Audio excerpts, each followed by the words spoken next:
गली आज कौन रोषे कर आज दही बैगण तरकारी करबा चलो भल भाव बैगण को काटी नहीं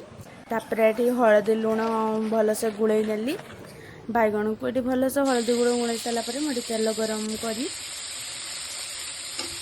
बैगण को भल भाव भाजी दूची भाजी नेला आम दही बैगण प्रस्तुति करवा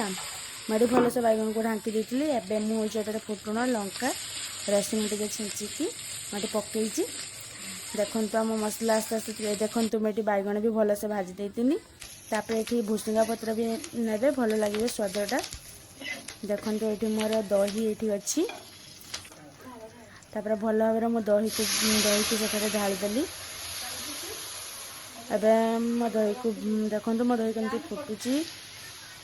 तबे देखो आस्ते आस्ते आस्ते आस्ते दही फुट देखो ये प्रस्तुत हो गला